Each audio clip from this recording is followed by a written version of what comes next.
धीरज या धैर्य का वास्तविक अर्थ होता है हर हालत में अपने मन मस्तिष्क का संतुलन बनाए रखना। जो असमय या बुरा वक्त, दुख, पीड़ा आदि आ पड़े हैं, उनके कारण अपने आप को अपनी मनुष्यता से किसी भी तरह जरा सा भी विचलित न होने देना ही वास्तव में धीरज है।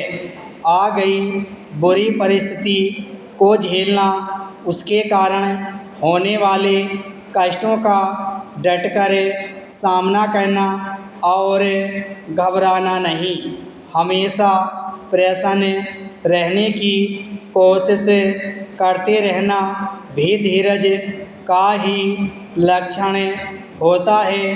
वास्तव में धीरज बनाए रखने से दुख हल्का पड़ जाया करता है, उससे आदमी की सहन शक्ति भी बढ़ जाती है, वह घबराता नहीं और इस प्रकार असमय या बुरा समय सरलता से कट जाया करता है।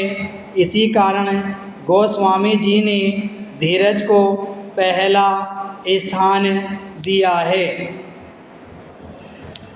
विवेक का सामान्य अर्थ बुद्धिमत्ता हुआ करता है, विशेष अर्थ है अच्छे बुरे, उचित अनुचित, सत्य असत्य का निर्णय कर पाने की क्षमता। विवेकवान व्यक्ति उसी को कहा जाता है जो समय असमय हर हालत में सत्य असत्य, अच्छाई बुराई और उचित अनुचित का ध्यान रख और विचार करके ही हर प्रकार के कार्य किया करता है। कई बार ऐसा होता है कि जरा सी तकलीफ से घबराकर आदमी विवेक खो बैठता है, वह बुराई की राह पर चलने और बुरे कर्म करने लगता है, सोचता है ऐसा करने से उसका दुख जाता रहेगा, परंतु यह उसकी भूल हुआ करती है।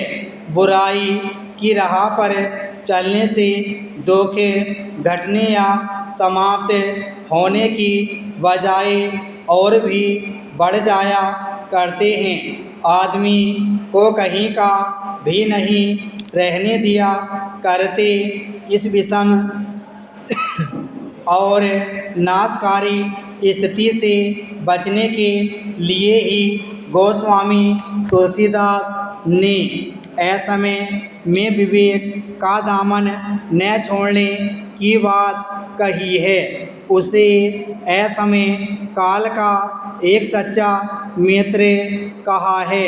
जैसे सच्चा और अच्छा मित्र नेक सलाह देकर नेकी की राह पर डालकर मुसीबतों से बचा लिया करता है, उसी प्रकार विवेक शक्ति असमय के कारण आने वाले कष्टों मुसीबतों से आदमी की रक्षा किया करती है। उसे कभी एक पल के लिए भी अपने हाथ से जाने नहीं देना चाहिए।